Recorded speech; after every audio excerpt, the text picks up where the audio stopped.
Hello young physics learner, मैं हूँ भावना। और अभी आप लोगों को मैं यूपी बोर्ड का फ़िज़िक्स का पेपर, उसकी मार्किंग स्कीम सामने ये स्क्रीन पे आपको दिखाई दे रही है। उसके लिए मैं आपको डिस्कस करने वाली हूँ। फार्मूला यूनिट वाइज मैं आपको बताऊँगी इसमें। देखिए बच्चों, एक बात आप ध्यान रखिएगा कि फ़िज़िक्स का पेपर कई बार शॉकिंग हो जाता है।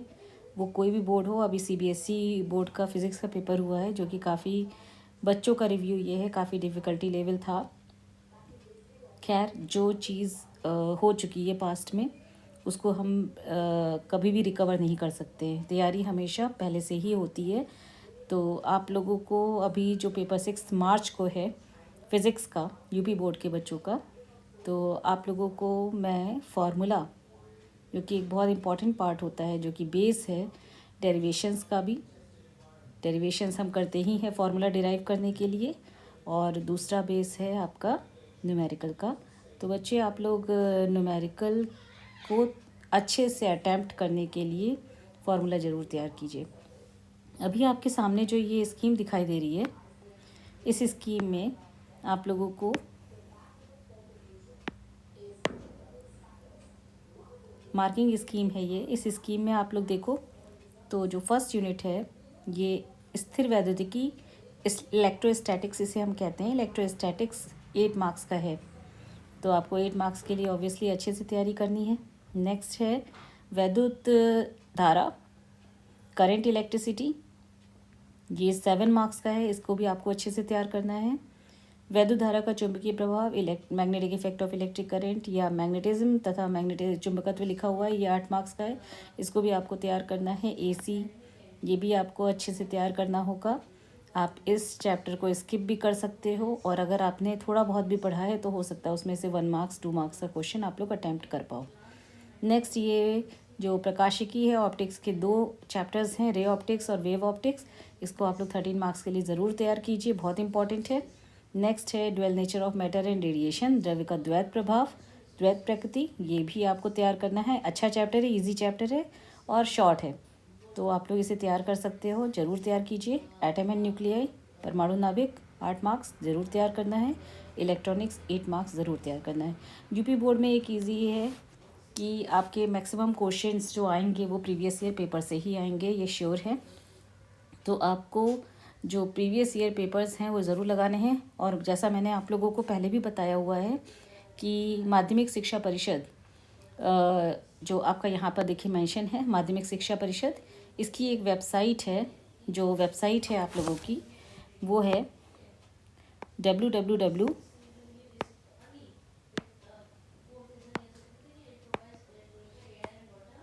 दैट इज़ आपकी वेबसाइट www.upmsp.edu.in। इस वेबसाइट पर मॉडल पेपर, मैंने आपको पहले मेरा वीडियो देख लीजिएगा, मैं लिंक में शेयर कर दूंगी। उस वीडियो पे मैंने उस पेपर को डिस्कस किया हुआ, वो मॉडल पेपर ज़रूर लगा करके जाइएगा। मॉडल पेपर आपके 90% चांस हैं कि मॉडल पेपर के पैटर्न पर ही आपका ये 2025 का फ़िज़िक्स पेपर बन जाए, तो ज़रूर लगाइएगा। ये आपकी 95% पॉसिबिलिटी में बता रही हूँ, इसलिए इस मॉडल पेपर को लगा करके जाना बहुत इम्पॉर्टेंट है, बहुत ज़रूरी है, इसको लगाइए। बाकी जो आपको गैप मिल रहा है 2 दिन का, उसमें आप जो प्रीवियस ईयर पेपर्स हैं वो प्रीवियस ईयर पेपर आप लगाएंगे। तो अभी देखिए यहाँ पर मैं अगर आप लोगों को इसमें दिखाऊं तो इसमें आप लोगों के और भी मैंने अभी यहाँ पर लेकर के रखे हुए हैं। नेक्स्ट ये फार्मूला आ गया है। मैं अब आप लोगों को यूनिट वाइज फार्मूला बताऊंगी। अभी देखिए मैंने यहाँ पर जो स्थिर वैद्युतिकी है, इस पर बेस्ड मैं आप लोगों को फार्मूला बताने जा रही हूँ, स्थिर वैद्युतिकी पर। तो इस फार्मूले को आप लोग जितने भी फार्मूले हैं वो 1 वीडियो में आप लोग रिव्यू कर सकते हैं, इसीलिए ये आपके लिए अच्छा रहेगा कि इस वीडियो में आप सारा रिव्यू कीजिए। देखिए, आपका फर्स्ट है जो इलेक्ट्रोस्टैटिक का, स्थिर वैद्युतिकी का फर्स्ट फार्मूला है Q is equal to NE। ठीक है, Q is equal to N into E। तो इसको आप लोग जानते हैं कि n क्या होता है, नंबर ऑफ चार्ज पार्टिकल, और e है इलेक्ट्रॉनिक चार्ज। तो इलेक्ट्रॉनिक चार्ज की वैल्यू जो होती है वो होती है E is equal to 1.6 into 10⁻⁻19 coulomb electronic charge. इससे आप टोटल चार्ज निकाल सकते हैं। चार्ज की जो प्रॉपर्टी है, चार्ज के गुण हैं, आवेश के गुण, वो आप लोग पढ़ के जाइएगा। आवेश के गुण पूछे जाते हैं कभी कभी 1 मार्क्स में। नेक्स्ट है coulomb's formula, F is equal to 1/4πε0 Q1 Q2 over R square. Q1 Q2 over R square जो ये फार्मूला है आपका, इसमें आप याद रखिएगा कि 1/4πε0 इसका जो वैल्यू होता है वो आपको पता होना चाहिए। 1/4πε0 दैट इज़ 9 इंटू 10⁻9 ये वैल्यू होती है, जो कि फिक्स है, यहाँ पे भी मेंशन है, आप इसमें देख सकते हैं। तो इस वैल्यू को आप लोग यहाँ पर याद करके रखेंगे। नेक्स्ट है परमिटिविटी, यानी निर्वात की विद्युतशीलता, परमिटिविटी ऑफ फ्री स्पेस ε0, इसे ε0 पढ़ेंगे। 8.85 10⁻⁻12 कूलॉम स्क्वायर पर न्यूटन इंटू मीटर स्क्वायर होता है। नेक्स्ट है अगर हम वेक्टर फॉर्म में इसको रिप्रेजेंट करते हैं, तो वेक्टर फॉर्म में रिप्रेजेंट करने का तरीका होता है कि आप इसमें r यूनिट वेक्टर से मल्टीप्लाई कर देते हैं। मैं यहाँ आपको दिखा रही हूँ यूनिट वेक्टर से मल्टीप्लाई करके f को वेक्टर फॉर्म में कन्वर्ट करने का तरीका। f इज़ इक्वल टू आपने लिखा है 1/4πε0 Q1 Q2 divided by are square. ठीक है, अब आपको इसको वेक्टर फॉर्म में कन्वर्ट करना है अगर, तो आप इसे वेक्टर फॉर्म में कन्वर्ट करने के लिए यूनिट वेक्टर से मल्टीप्लाई कीजिए। So multiplied by R unit vector, variable term है आर यानी दूरी, दोनों आवेशों के बीच की दूरी। अब इसमें unit vector R, unit vector is equal to क्या होता है, वेक्टर ओवर इट्स मॉड। इसका मॉड आप लेंगे तो आपके पास आएगा f इज़ इक्वल टू, आप लेंगे इसमें तो आएगा f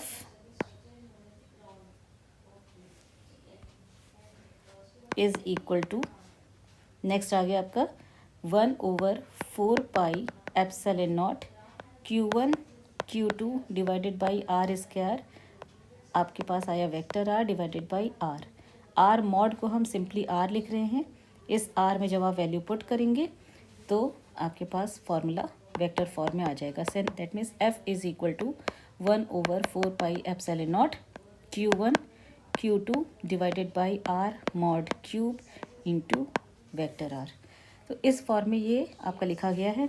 अब इसको हम ग्राफिकल बेसिस पर जब करते हैं, तो अब ग्राफिकल बेसिस पे देखो, एक चार्ज Q1 है, दूसरा चार्ज Q2 है।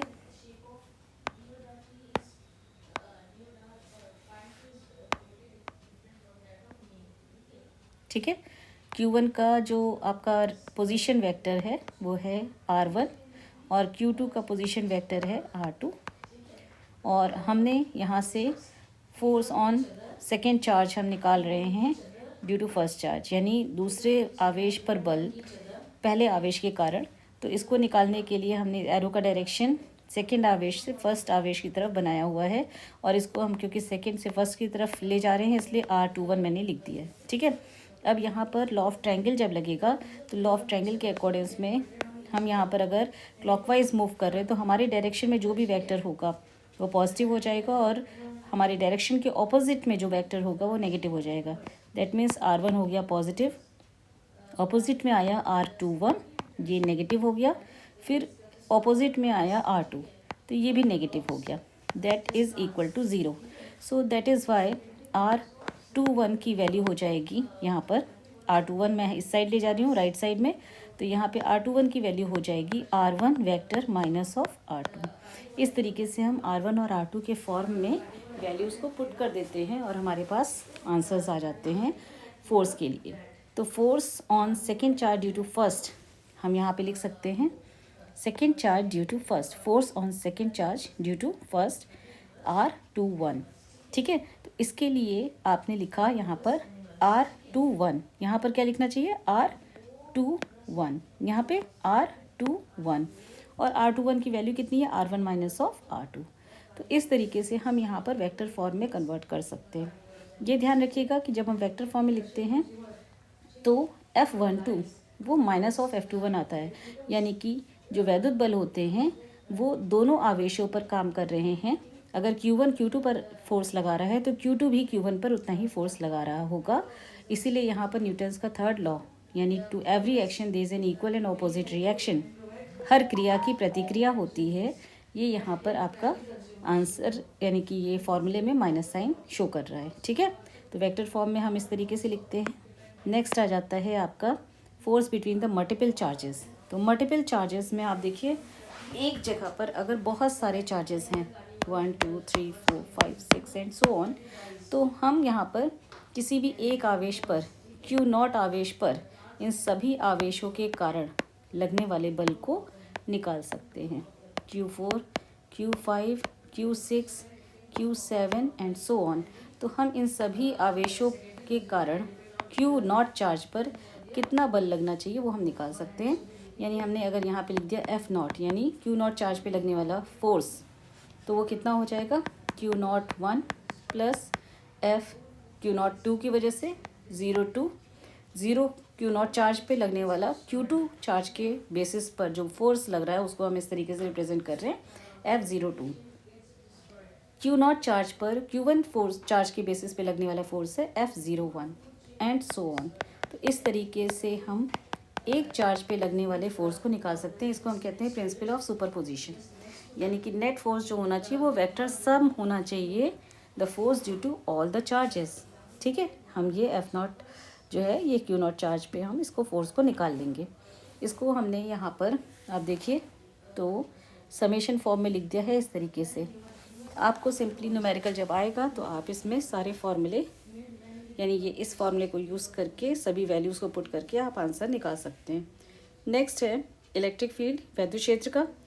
तो वैद्युत क्षेत्र एक पॉइंट चार्ज के बेसिस पर जो बेसिक फार्मूला होता है वो होता है E=F/Q। F का फार्मूला आपका यहाँ से अगर हम पुट करते हैं इस पोर्शन से, तो आपका क्या आ जाएगा कि एक Q कैंसिल हो जाएगा और सिर्फ सिंगल Q बचेगा। Then formula E=1/4πε0Q/r² unit vector R। इस तरीके से आप वैद्युत क्षेत्र का फार्मूला निकालते हैं। इसी यहाँ पर जैसे हमने फोर्स के लिए निकाला है समेशन फॉर्म में, यानी किसी भी एक चार्ज पर लगने वाला फोर्स, उसी तरीके से किसी भी एक पॉइंट पर लगने वाली इलेक्ट्रिक फील्ड को हम निकाल सकते हैं। क्योंकि इलेक्ट्रिक फील्ड में आप देखिए अगर बहुत सारे चार्जेस हैं, बहुत सारे चार्जेस प्रेजेंट हैं और इन चार्जेस की वजह से हमको इलेक्ट्रिक फील्ड निकालनी है, तो हम यहाँ पर उन चार्जेस के बेसिस पर इलेक्ट्रिक फील्ड इजीली निकाल सकते हैं किसी भी पॉइंट पर, P पॉइंट पर। तो ये Q1 चार्ज है, Q2 Q3 Q4 Q5 and Q6। इन सभी चार्जेस के बेसिस पर P पॉइंट पर जो इलेक्ट्रिक फील्ड लगेगी वो हम यहाँ पर कैलकुलेट कर सकते हैं with the help of this formula. ठीक है, तो आप इसको निकाल लेंगे। नेक्स्ट है इलेक्ट्रिक फ्लक्स। इलेक्ट्रिक फ्लक्स यानी हम सेकंड चैप्टर में पहुंच चुके हैं अब, और इस सेकंड चैप्टर में गॉस लॉ है। इलेक्ट्रिक फ्लक्स फाई = E.ds होता है। E.ds, ये ध्यान रखिएगा कि इलेक्ट्रिक फ्लक्स एक स्केलर क्वांटिटी है, अदिश राशि है, और ये अदिश राशि डॉट प्रोडक्ट से शो हो रही है। तो ये फार्मूला जो आपका होता है E.ds होना चाहिए E.ds cos थीटा। अब ये थीटा के बेसिस पर अगर मैं एक आपको फिगर के बेसिस पर यहाँ बताऊँ तो ये देखिए फिगर यहाँ बनी भी हुई है, इलेक्ट्रिक फील्ड लाइंस है और यहाँ पर एक एरिया है जो कि इस तरीके से प्लेस है। तो इसका एरिया वेक्टर हो जाएगा normal perpendicular to this area, यानी ये हो गया एरिया वेक्टर और ये हो गया इलेक्ट्रिक फील्ड। तो इलेक्ट्रिक फील्ड और एरिया वेक्टर एक ही लाइन में, यानी कि cos थीटा का वैल्यू हो जाएगा cos 0 विच इज़ 1। उस समय इलेक्ट्रिक फ्लक्स की वैल्यू होगी। और अगर हम कोई दूसरा केस ले लेते हैं कि इलेक्ट्रिक फील्ड लाइन्स इस तरीके से हैं और जो आपका बॉडी है वो इलेक्ट्रिक फील्ड लाइंस में ऐसे प्लेस्ड है, तो इस पे लगने वाला जो आपका एरिया वेक्टर होगा इसका वो ऊपर की तरफ आएगा। एरिया वेक्टर नॉर्मल वेक्टर होता है, तो एरिया वेक्टर इलेक्ट्रिक फील्ड के बीच में 90 डिग्री एंगल हो जाएगा। उस केस में फाई = E.ds फार्मूला में अगर हम रखेंगे तो E.ds cos 90 हो जाएगा एंड आंसर विल बी 0। यानी अब यहाँ पर इसमें फ्लक्स ज़ीरो है। तो ये गॉस लॉ आपको पता होना चाहिए। गॉस लॉ की जो 3 एप्लीकेशन है वो भी इम्पॉर्टेंट है, वो भी आपको यहाँ पर मालूम होनी चाहिए। ठीक है, तो नेक्स्ट है electric dipole moment. Electric dipole moment हम डाइपोल के केस में लेते हैं। डाइपोल क्या होता है? Dipole is a system of equal and opposite charges, plus Q and minus Q हमने लिया, इनके बीच की जो डिस्टेंस है बहुत शॉर्ट है, दैट इज़ 2l। तो उस समय डाइपोल मोमेंट जो कि एक वेक्टर क्वांटिटी है उसकी वैल्यू होनी चाहिए q इंटू 2l। 2l लेने का पर्पज़ हमारा 2 कंडीशन है कि जो हम लेते हैं इक्वाटोरियल पोजीशन और एक्सियल पोजीशन पे। तो उस केसेस में हम लेते हैं इक्वाटोरियल और एक्सियल पोजीशन क्या है, अक्षीय स्थिति और निरक्षीय स्थिति। ये डाइपोल है माइनस क्यू और प्लस क्यू। अगर कोई भी पॉइंट जिस पर हम इलेक्ट्रिक फील्ड निकाल रहे हैं वो इसके एक्सिस पर आ रहा है, ये एक्सिस है, तो ये हो जाएगी equatorial position, sorry axial position. This is axial position of point. और अगर हम यहाँ पर डाइपोल लेते हैं और जो पॉइंट है वो 90 डिग्री पर आ रहा है, minus Q and plus Q, तो ये हो जाएगा आपका इक्वाटोरियल पोजीशन। ठीक है, तो इक्वाटोरियल पोजीशन यानी आपकी ये अक्षीय स्थिति एक्सियल पोजीशन हो गई, और ये है निरक्षीय स्थिति यानी इक्वाटोरियल पोजीशन। यहाँ पे पॉइंट है, और आप इन दोनों केसेस में जो डेरिवेशन करते हैं बहुत इंपॉर्टेंट है। इस डेरिवेशन को ज़रूर आप लोग सॉल्व कर लीजिएगा एक बार, इम्पॉर्टेंट डेरिवेशन है।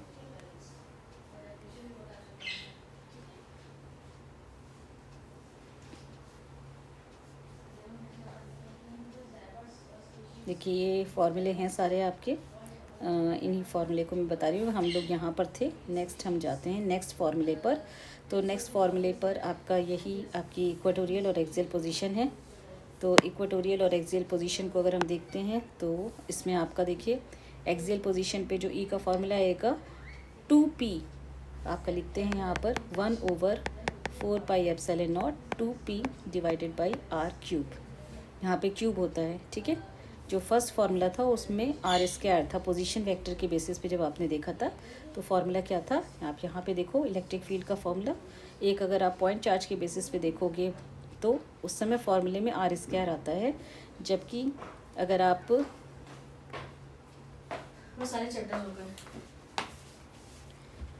आप इसके बेसिस पर देखोगे एक्सिस के बेसिस पर, तो यहाँ पर आपका क्यूब आएगा एक्सियल पोजीशन और इक्वाटोरियल पोजीशन पर। ठीक है, तो आपका जो ये 2 पोजीशन बन रही हैं इसमें आपको डेरिवेशन है, और ये दोनों डेरिवेशन आपको पता होनी चाहिए। इक्वाटोरियल पोजीशन यानी निरक्षीय स्थिति में फिगर इस तरीके की है। यहाँ पर E is equal to minus में आ रहा है, माइनस चार्ज ये इंडिकेट कर रहा है कि इलेक्ट्रिक फील्ड का डायरेक्शन। आप देखो यहाँ पर इलेक्ट्रिक फील्ड का डायरेक्शन जो डाइपोल मोमेंट होता है उसका डायरेक्शन होता है -q two plus Q. Dipole moment के डायरेक्शन के वैद्युत द्विध्रुव आघूर्ण के डायरेक्शन के ऑपोजिट हो रहा है। वैद्युत द्विध्रुव आघूर्ण यानी electric dipole moment -2 plus charge लगता है, जबकि जब इक्वाटोरियल पोजीशन में हम नेट इलेक्ट्रिक फील्ड निकालते हैं तो उसका डायरेक्शन ऑपोजिट में आ रहा है, टूवर्ड्स लेफ्ट आ रहा है। तो इसीलिए ये ऑपोजिट होने की वजह से यहाँ पर ये माइनस साइन लगा हुआ है। ठीक है, क्लियर है ये फॉर्मूला। यहाँ पर P आएगा, एक्सियल पोजीशन पे 2p आता है। नेक्स्ट आ जाते हैं dipole in a uniform external field. So uniform external field पे tau is equal to Q E into 2l sine theta. ये टाउ का फॉर्मूला, आप बेसिक फार्मूला ये यहाँ से शुरू करते हैं F क्रॉस R से। ठीक है, F cross R। F force है, यहाँ पर हम इलेक्ट्रिकल फोर्स लेंगे, और R डिस्टेंस है, तो हम ये परपेंडिकुलर डिस्टेंस ले लेते हैं। इस तरीके की फिगर होती है, और यहाँ पर आप जब इस F को आप सॉल्व करेंगे तो F इज इक्वल टू यहाँ पर क्यू ई रखेंगे। क्यू ई के बेसिस पर आप यहाँ पर ये फार्मूला निकालते हैं। ठीक है, तो इस तरीके से ये आपका जो लास्ट फार्मूला आता है tau is equal to P E sine theta आ जाता है। नेक्स्ट हम देखेंगे linear charge density, surface charge density and volume charge density, यानी कि रेखीय आवेश घनत्व और पृष्ठीय आवेश घनत्व और आपका आयतन आवेश घनत्व। तो ये जो तीनों केसेस हैं ये हमारे गॉस थ्योरम की जो 3 एप्लीकेशन हैं उसमें काम आती हैं। गॉस थ्योरम की एप्लीकेशन भी आपकी 5 मार्क्स में आएंगी। तो linear charge density lambda is equal to Q by L होता है।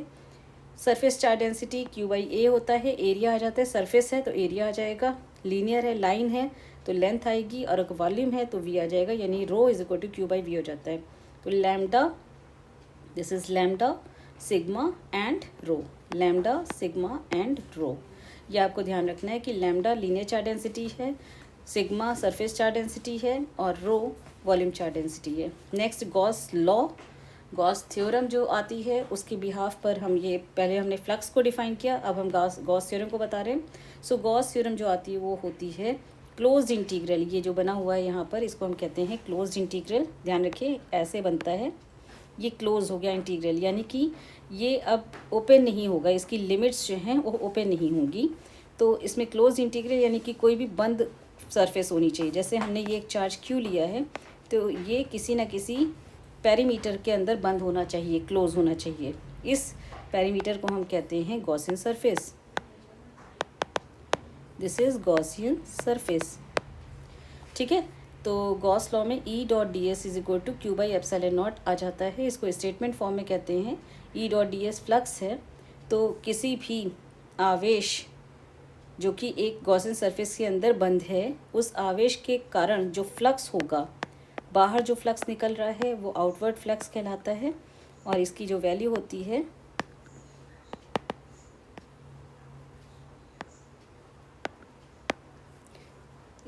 होगी वो हमेशा पॉजिटिव आएगी, प्लस में होगी। जो फ्लक्स अंदर की साइड आते हैं उसकी वैल्यू हमेशा माइनस में होती है, -5 हम लेते हैं, ठीक है। जो फ्लक्स बाहर निकल रहे हैं वो प्लस में है, जो अंदर की तरफ आ रहे हैं, गॉसियन सरफेस के अंदर आ रहे हैं, वो माइनस में होते हैं। तो यहाँ पर ये ई डॉट डी एस फ्लक्स है, ये फ्लक्स किसी क्लोज्ड एनक्लोज सरफेस में होना चाहिए जिसको हम गॉसियन सरफेस कहते हैं। इस फ्लक्स की वैल्यू होनी चाहिए 1/एप्सिलॉन naught times of charge enclosed by that surface, यानी इस सरफेस के अंदर जो चार्ज है उसका 1/एप्सिलॉन नॉट टाइम्स होना चाहिए।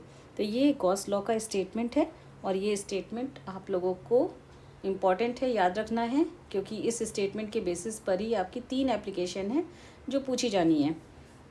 वो 3 एप्लीकेशन कौन सी हैं वो आप लोग देख लीजिए इसमें। फर्स्ट एप्लीकेशन है field due to infinitely long straight wire. यहाँ पे एक अनंत लंबाई का आपका धारावाही चालक लिया जाएगा। इसके बेसिस पर हम पी पॉइंट पर निकाल रहे हैं इलेक्ट्रिक फील्ड। हाँ, ये गॉस लॉ जो है इलेक्ट्रिक फील्ड निकालने के लिए ही यूज़ होता है, मैथमेटिकल एक्सप्रेशन।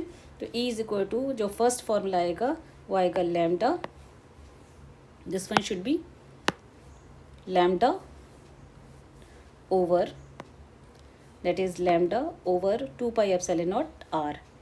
तो आप इसको इस तरीके से भी लिख सकते हैं, अगर लिखना चाहें तो 1/4 पाई एप्सिलॉन नॉट, जो कॉमन टर्म है 9 × 10⁻⁹। जब न्यूमेरिकल कर रहे होते तो हम इसी तरीके से यूज़ करते हैं, क्योंकि हमने 4 कर दिया है तो ऊपर 2 लैम्डा आ जाएगा, 2 लैम्डा बाई आर हो जाएगा। तो ये 2 और 2 से 4 ये कैंसिल होकर के सेम फार्मूला बन जाएगा। तो आप चाहो तो इस तरीके से भी लिख सकते हो, जिससे आप 9 × 10⁻⁹ वैल्यू पुट कर सको। तो ये आपकी एक डेरिवेशन है। नेक्स्ट डेरिवेशन, ये आपका uniformly charge infinitely plane sheet. ये प्लेन शीट हमने ली हुई है। इस प्लेन शीट के बेसिस पर यहाँ पर पी पॉइंट है, इस पी पॉइंट पे जब हम इलेक्ट्रिक फील्ड निकालते हैं तो उसकी वैल्यू आती है σ/2 एप्सिलॉन नॉट, सिंगल शीट के बेसिस पर। और इसके बहुत सारे केसेस हैं, यहाँ मैं बता देती हूँ आपको। इसके बहुत सारे केसेस हैं। हम पैरेलल शीट्स भी ले लेते हैं। पैरेलल शीट्स में हम +q चार्ज रखेंगे, यहाँ पे -q चार्ज रखेंगे। उसके बिहाफ पर फर्स्ट जो शीट है उसके लेफ़्ट साइड में अगर कोई पॉइंट P1 है वहाँ पर कितनी फील्ड होगी, सेंटर पे अगर कोई पॉइंट P है तो वहाँ पे कितनी फील्ड होगी, और अगर राइट साइड में देखेंगे तो वहाँ पे कितनी फील्ड होगी, ये हम कैलकुलेट कर सकते हैं। तो सिंगल शीट के बेसिस पर अगर हम यहाँ निकालना चाहें, क्योंकि हमने देखो यहाँ पर प्लस चार्ज लिए हैं, इसके जो 3 केसेस हैं वो मैं आपको यहाँ पे बता देती हूँ कि प्लस शीट के बेसिस पर जो P1 पॉइंट पर जो इलेक्ट्रिक फील्ड आएगी, पहले तो E+ आपकी ये लेफ़्ट साइड में होगी, और माइनस चार्ज के बेसिस पर E- राइट साइड में होगी। तो ऑब्वियसली इसमें जो नेट फील्ड होगी वो हो जाएगी 0, यानी E नेट हो गया 0। E net is equal to 0 किस पॉइंट पे, P1 पॉइंट पर। अगर हम P पॉइंट पर देखते हैं तो +q चार्ज की वजह से आपकी आएगी राइट साइड में, और -q चार्ज की वजह से भी राइट साइड में आएगी। तो यहाँ पे फील्ड जो होगी वो ऐड हो जाएगी, यानी E is equal to σ/2 epsilon naught plus σ/2 epsilon naught, that is σ/2 epsilon naught. ये फाइनल रिजल्ट आएगा P पॉइंट पर। अब P2 पॉइंट पर देख लेते हैं। -q चार्ज की वजह से लेफ़्ट साइड E- और +q चार्ज के बेसिस पर, इस शीट की बेसिस पर राइट साइड ई प्लस हो जाएगी, E plus E minus, net field become zero. तो यहाँ पर ये 3 केसेस हो गए, यानी नेट फील्ड अगर P1 पॉइंट पर और P2 पॉइंट पे देखेंगे तो वो ज़ीरो आ रही है, जबकि P पॉइंट पर सिग्मा ओवर एप्सिलॉन नॉट आ रही है। पर ऐसा नहीं है कि हर केस में होगा। अगर हम और भी केसेस देखें तो पैरेलल शीट्स जो हम ले रहे होते हैं, अगर सेम चार्ज वैल्यू के ले लेते हैं plus Q and plus Q, तो वैल्यूज़ चेंज हो जाएंगी। वो आप लोग खुद सॉल्व करके देखिएगा, P1 P एंड P2, ठीक है।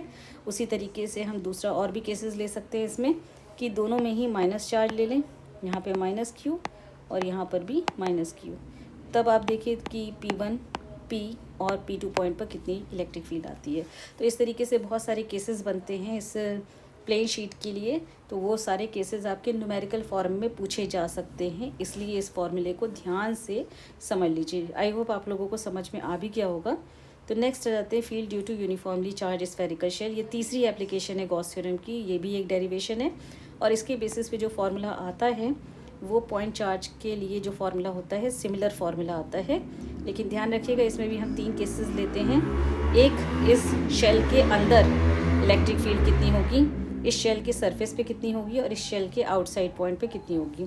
तो शेल के अंदर जो इलेक्ट्रिक फील्ड होती है वो ज़ीरो हो जाती है। शेल के आउटसाइड पॉइंट पे हम आर डिस्टेंस पर आर लेंगे और अगर शेल पर लेंगे तो वो आर रेडियस कैपिटल आर ले लेंगे, ठीक है। तो ये 3 केसेस यहाँ पर हैं जिसको आप लोग यहाँ पर लगा सकते हो। तो ये फार्मूला आपका गॉस लॉ जो चैप्टर है उस पे बेस्ड सारे फार्मूले हैं, तो इसको आप लोगों को करना है, ठीक है। नेक्स्ट आ जाता है आपका इलेक्ट्रिक पोटेंशियल। नेक्स्ट टॉपिक है इलेक्ट्रिक पोटेंशियल, ठीक है। तो आपका जो इलेक्ट्रिक पोटेंशियल है इसमें यानी वैद्युत विभव में भी आप लोगों के फॉर्मूले, ये पूरा 8 मार्क्स है, ये पूरा यूनिट का। तो आप लोग 8 मार्क्स के लिए तैयारी कर रहे हो, फार्मूला देख रहे हो इसमें। तो work done in moving a charge from infinity to a field अगर हम निकालते हैं तो वो होता है 1/, ये भी एक डेरिवेशन है आपकी, 1/4 pi epsilon not Q divided by R, ठीक है। तो इसको आप लोग करेंगे, अगर इस बेसिस पर देखिए तो आपकी जो आनी चाहिए वैल्यू वो होगी W is equal to 1/4 pi epsilon naught. जो कॉमन टर्म आपका चल रहा है, जो कॉमन फैक्टर होता है 1/4 पाई एप्सिलॉन नॉट। आपसे मैंने पहले भी एक क्वेश्चन पूछा था कि ये जो फैक्टर आता है हम यही फैक्टर क्यों लेते हैं, और इसका रीज़न भी मैंने आपको अपने वीडियो में बताया था। तो चलिए, अभी एग्जामिनेशन टाइम पे ऐसा कोई नेसेसरी क्वेश्चन नहीं है, बट ये इंटरेस्टिंग क्वेश्चन ज़रूर है। तो 1/4 pi epsilon not Q1 Q2 over R, R आता है यहाँ पे, ध्यान रखिएगा फॉर्मूले में नीचे R² नहीं है, R³ नहीं है, सिंपल R है। दो चार्जेस के बीच में जो फोर्स लगेगा, जो वर्क होगा वो इतना है आपका फोर्स के बेसिस पे। और यहाँ पे हम स्टार्टिंग यही बेसिक फॉर्मूले से करते हैं, W work is equal to force into displacement. जो आपने मैकेनिक्स में बेसिक फॉर्मूला पढ़ा हुआ है यहीं से स्टार्टिंग होती है इस डेरिवेशन की। पोटेंशियल एनर्जी, वर्क जो होता है, जितना भी वर्क किसी भी सिस्टम में किया जाएगा वो हमेशा पोटेंशियल एनर्जी फॉर्म में सेव हो जाता है। तो इसीलिए पोटेंशियल एनर्जी का भी सेम फार्मूला आएगा। नेक्स्ट, इलेक्ट्रोस्टैटिक पोटेंशियल, तो उसकी डेफिनेशन क्या है, the work done in bringing a unit positive charge from infinity to a point in an electric field. यहाँ पर अगर आप देखिए तो ये हम एक एरिया ले रहे हैं जिसमें कोई चार्ज ऑलरेडी प्रेजेंट है। यहाँ इन्फिनिटी है जहाँ पे पोटेंशियल की वैल्यू होती है 0। अगर यहाँ से किसी चार्ज को फील्ड के अंदर लाया जाएगा तो उस समय इस चार्ज पे होने वाले वर्क, इस यूनिट चार्ज पे, टेस्ट चार्ज जो हम ले रहे हैं इस पे होने वाले वर्क को ही हम इलेक्ट्रिक पोटेंशियल कह देते हैं, क्योंकि इन्फिनिटी पे जो इलेक्ट्रिक पोटेंशियल की वैल्यू होती है वो होती है 0। So electric potential V is equal to W divided by Q0। Unit charge value पे जितना वर्क किया जा रहा है, कहाँ से, इन्फिनिटी, यानी उसकी एक कंफर्टेबल सिचुएशन से, वहाँ पे पोटेंशियल 0 है तो वो कंफर्टेबल सिचुएशन पे है, वहाँ से फील्ड में लाने में। यानी आपको जैसे घर से बाहर निकाल दिया जाए, तो अगर घर से बाहर निकाला जाएगा तो ऑब्वियसली कुछ ना कुछ वर्क करना पड़ेगा, कुछ ना कुछ आपको भी एनर्जी लगानी होगी। सेम केस, आप Q0 चार्ज को और Q0 चार्ज को इन्फिनिटी से इस इलेक्ट्रिक फील्ड में लाया गया है। तो उसके लिए आपका फॉर्मूला बन जाएगा V is equal to W by Q0, और W की वैल्यू अगर हम यहाँ से पुट कर तो आपका नेक्स्ट फॉर्मूला आ जाता है 1/4 pi epsilon not Q divided by R।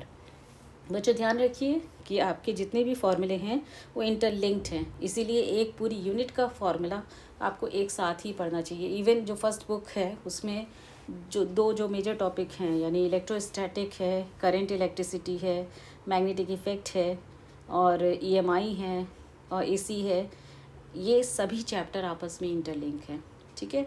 इसमें अगर हम ब्रेक भी करना चाहें तो हम सिर्फ इतना ब्रेक कर सकते हैं कि इलेक्ट्रोस्टैटिक और करंट इलेक्ट्रिसिटी, वैद्युत धारा और इलेक्ट्रोस्टैटिक यानी वैद्युत स्थितिकी, ये दोनों एक जैसे हैं। इसके फॉर्मूले एक साथ लर्न कीजिए।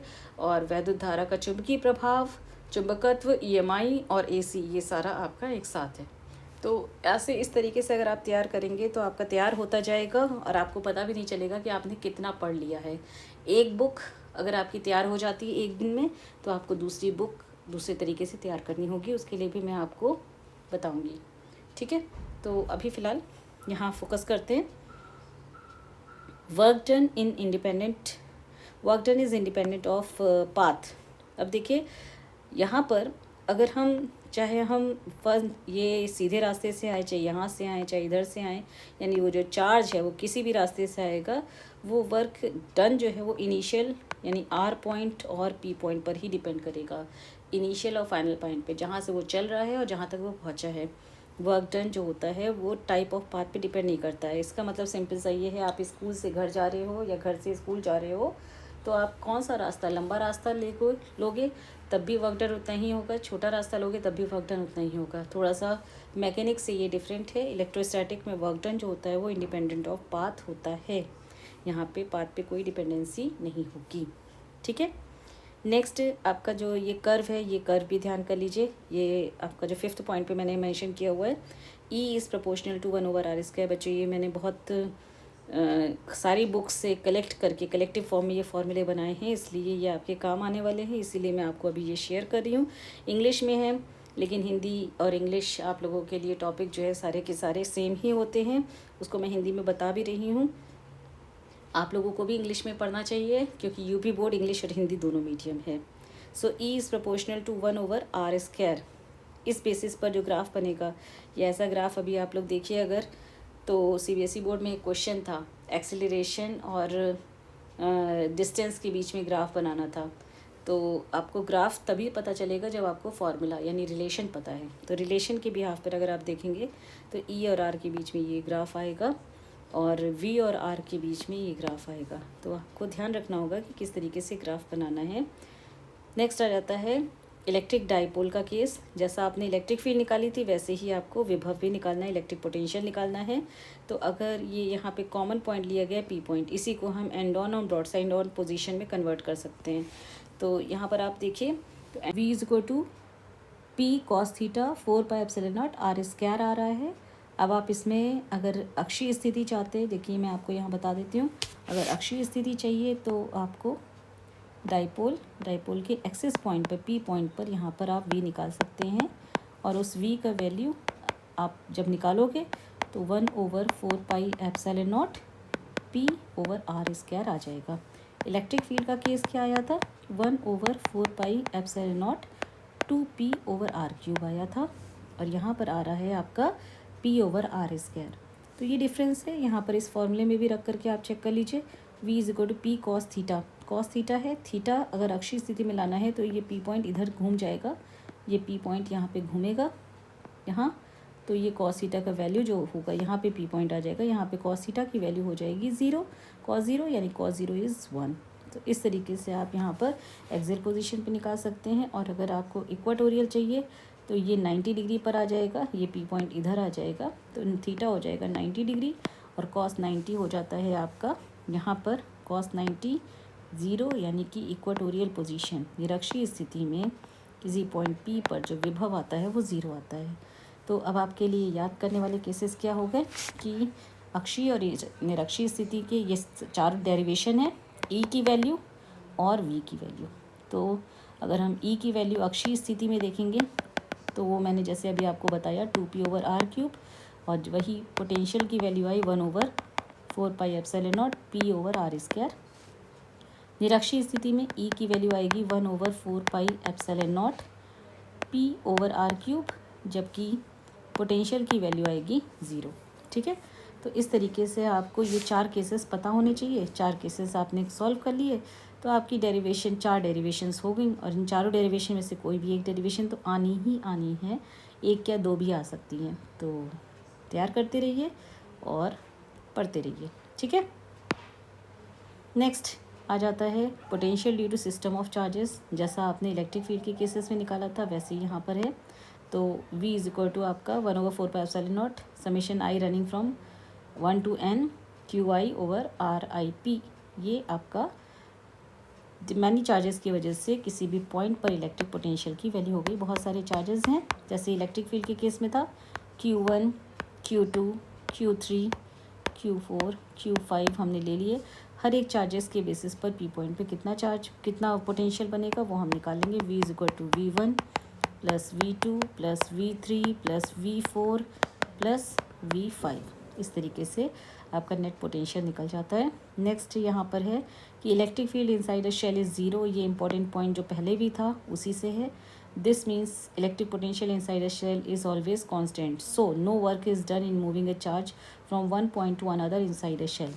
इस शेल के अंदर जो ई की वैल्यू आ रही थी, जो आपकी गॉस की थर्ड एप्लीकेशन है, वहाँ पे आपने इनसाइड द पॉइंट निकाला, inside the shell P point पर एट द शेल, ठीक है, at the shell this one, और आउटसाइड द शेल हमने 3 केसेस लिए हैं उसमें।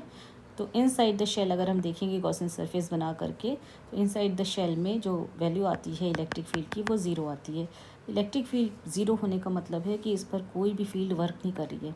तो जब फील्ड वर्क नहीं कर रही है तो उसमें एक पॉइंट से दूसरे पॉइंट पर जाने पर वर्क डन की वैल्यू भी ज़ीरो हो जाएगी, डब्ल्यू की वैल्यू भी ज़ीरो हो जाएगी। इसको हम मैथमेटिकली प्रूफ भी करते हैं, और वो मैथमेटिकली प्रूफ करने का तरीका है ये फार्मूला, ठीक है। इसको हम कहते हैं potential gradient, delta V over delta L। इसको हम कहते हैं पोटेंशियल ग्रेडियंट, विभव प्रवणता। विभव प्रवणता के बेसिस पर जो E का वैल्यू आता है वो होता है delta V divided by delta X। ये माइनस साइन के साथ में आ रहा होता है, ये फार्मूला है आपका। तो इस फार्मूले के बिहाफ पे अगर हम यहाँ पे V की जो वैल्यू है यानी इलेक्ट्रिक पोटेंशियल की वैल्यू, तो वो हम वर्क के फॉर्म में भी लिख सकते हैं। तो वर्क होता है W, ठीक है। और क्योंकि आपको पता है कि V is equal to W/Q होता है, तो W is equal to V into Q हो जाएगा। तो हम यहाँ पर W/Q रख रहे हैं डिवाइडेड बाई डेल्टा X। कोई भी दूरी हो सकती है जो एक पॉइंट से दूसरे पॉइंट पे चलने के लिए दूरी ली गई है। यहाँ P से मान लेते हैं Q पॉइंट तक जा रहा है, तो यहाँ पे ये दूरी चलेगा। अब क्योंकि इलेक्ट्रिक फील्ड की वैल्यू ज़ीरो है, E का वैल्यू कितना है ज़ीरो, W/Q इंटू D हो जाएगा। इट इम्प्लाइज दैट ना तो Q ज़ीरो होगा ना D ज़ीरो होगा, तो W यहाँ पर जब हम यहाँ पे क्रॉस मल्टीप्लाई करेंगे तो W की वैल्यू हो जाएगी ज़ीरो। यानी कि किसी भी शेल के अंदर क्योंकि इलेक्ट्रिक फील्ड की वैल्यू ज़ीरो होती है, इसलिए एक पॉइंट से दूसरे पॉइंट पे चलने में कोई वर्क नहीं होता है। ये 2 मार्क्स में पूछा जाएगा। तो ये यहाँ पर जो मार्क्स बनेंगे इस क्वेश्चन को अगर पूछा गया तो ये 2 मार्क्स में पूछा जाएगा, जो कि आप लोग विभव प्रवणता पोटेंशियल ग्रेडियंट से निकाल रहे हैं, ठीक है। नेक्स्ट आ जाता है आपका potential energy of system of charges. तो सिस्टम ऑफ चार्जेस के बेसिस पर जब हम पोटेंशियल एनर्जी निकालते हैं तो वो हर एक चार्ज एक दूसरे को अफेक्ट कर रहा है, Q1 Q2 Q3। तो पहले हम इन दोनों के बेसिस पे पोटेंशियल एनर्जी निकालेंगे, फिर हम इन दोनों के बेसिस पे निकालेंगे, फिर हम इन दोनों के बेसिस पे निकालेंगे, ठीक है। तो इस तरीके से इसकी वजह से जो टोटल पोटेंशियल एनर्जी आएगी वो 3 आएगी, 3 टर्म्स आएंगे आपका। एक आएगा 1-2 के बीच पे, फिर आएगा 2-3 के बीच पे, दिस इज़ Q3, और ये हो जाएगा 3-1 के बीच कितनी पोटेंशियल एनर्जी होगी। तो ये फ्री सिस्टम है इसलिए ऐसा हो रहा है। अगर ये इलेक्ट्रिक फील्ड में रखा होता तो और भी वैल्यूज़ आ रही होती पोटेंशियल एनर्जी की, वो अभी मैं आपको नहीं बताऊंगी। ये सिस्टम फ्री स्पेस में रखा हुआ है तब ये केस है। अगर यहाँ पर इलेक्ट्रिक फील्ड में रखा हुआ होता ये सिस्टम तो वैल्यू में और भी चेंजेस आते, ठीक है।